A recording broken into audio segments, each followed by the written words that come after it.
Hi, good morning. This is Chris Ferris, Plano ISD Athletic Department. I'm back with Coach Johnny Ringo for the last installment this year, Coach, of our coaches shows. And Coach, hey, coming off of just a great 21-0 win over Louisville, and tell us your thoughts and memories about that ball game. Well, it was a great win for our seniors, to be able to finish the year with a victory and get to 5-5 and 3-4 in district play. We had some opportunities this year in games that we felt like we let slip away, but it's always, I think, awesome for your kids to be able to end on a positive note with a win, and unless when you make the playoffs, you've got to, obviously we'd have loved to have done that. That was our first goal, but you've got to win state or you don't end with a win. And so for our seniors to go out like that and for Aaron Stelly to get the start at quarterback and, with Corey being hurt and him coming in and our defense to play as well as they did was just was a tremendous, night for our kids and for them to have some great memories. And so we're real proud of the guys to come back after, the week 9 where we didn't take care of business against Plano and really didn't look very good at all, and come back with a win was huge for us.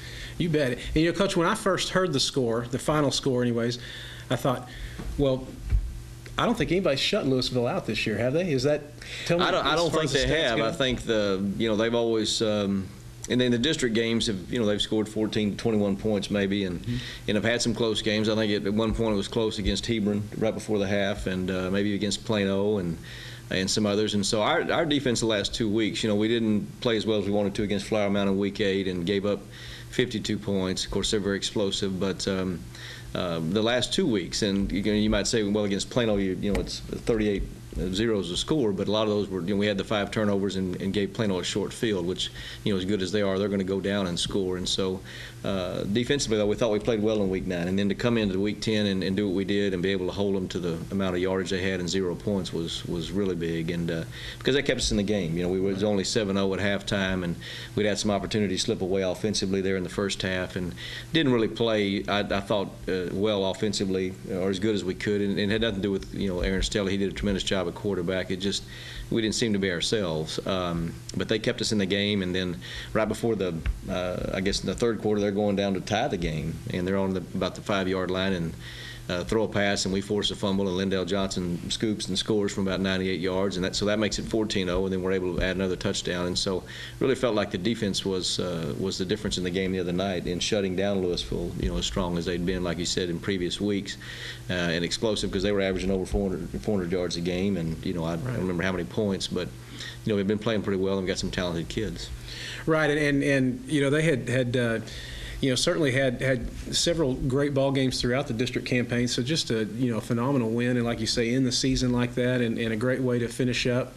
Who were some of the stars that? Well, I think the whole senior class. Again, love to send them out with a win, and it's also great for our underclassmen to finish on that positive note. But we thought Aaron Stelly offensively to come in and do what he did. He scored a touchdown, directed our offense, and the offense scored 14 points. Our defense scored 7. So he was our offensive player of the week, and Lindell Johnson defensively.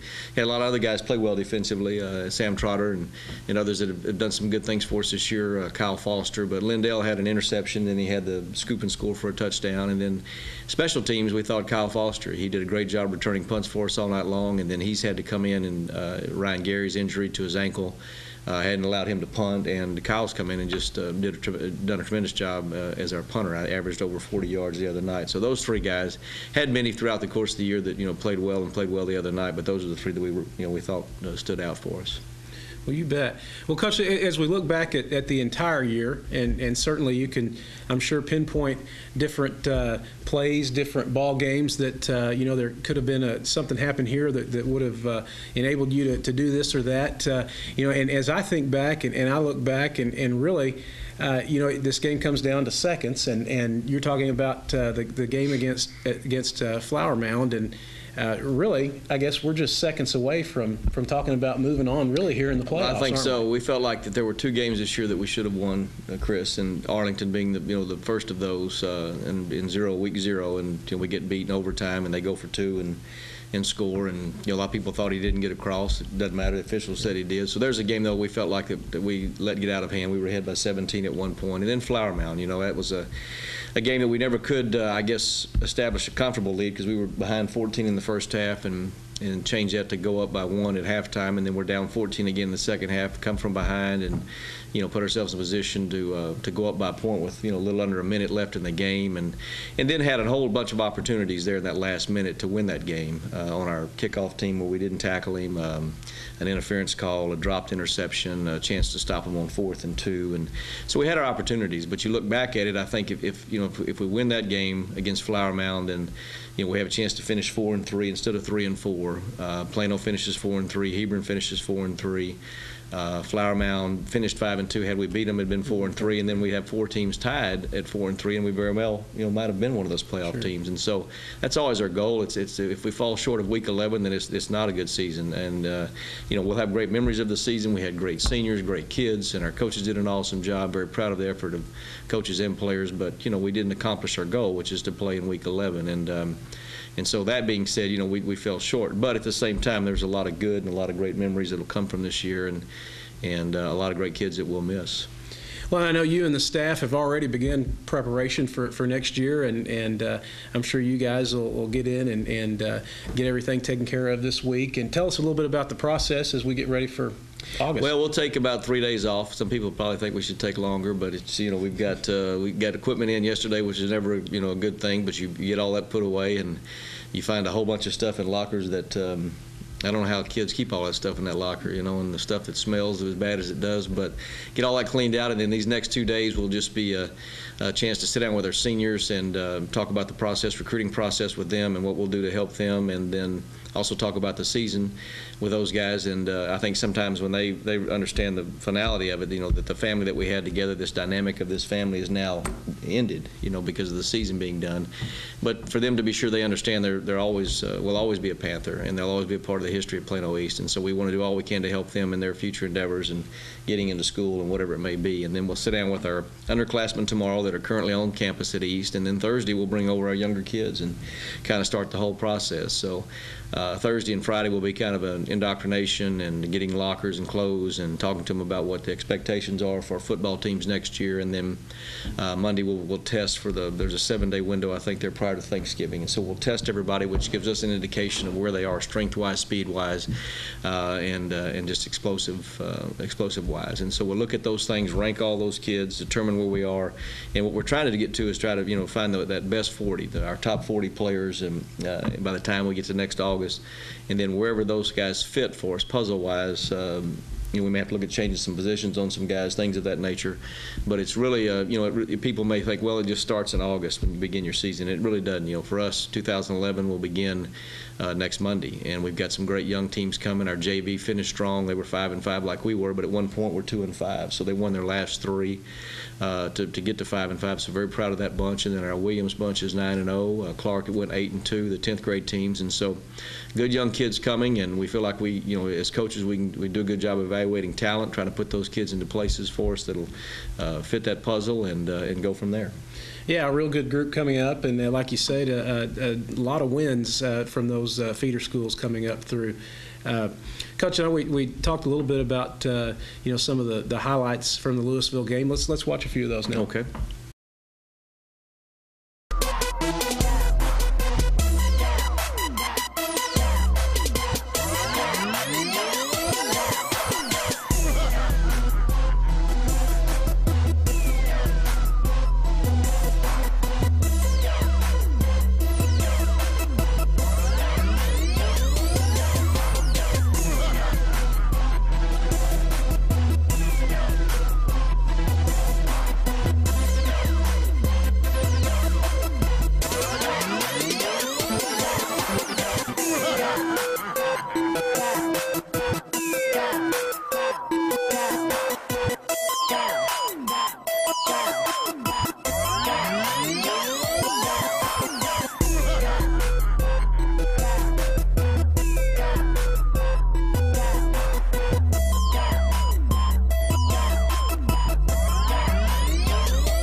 Well, Coach, it's going to be tough as we get into next week, not having the show, and obviously for you guys not playing a ball game. It's awful tough to think about such a good ball club sitting at home. But we've talked a little bit this year about how tough the district is and how there'd probably be several teams that could win some playoff games and do real well in the playoffs that won't be there. And unfortunately, you guys are one of those teams. But hey, a phenomenal year overall, really, when you look at it, and certainly something for a lot of your folks to go out, like you mentioned, and remember lifelong memories, and those guys coming up through will certainly have something to build on, and we'll crank it up, I guess, in August and go over to Arlington to start with. Is that right? Yeah, we'll play at Arlington, and then we play Naaman at in Garland. We'll get Keller here but next year our home schedule for our district will be, I guess, pretty much in our favor. We travel to Hebron's, the only one that we have to travel. This year we traveled 3 times to Louisville, which are long trips, even though people may think Louisville just around the corner with traffic and all. It takes a while to get there. And then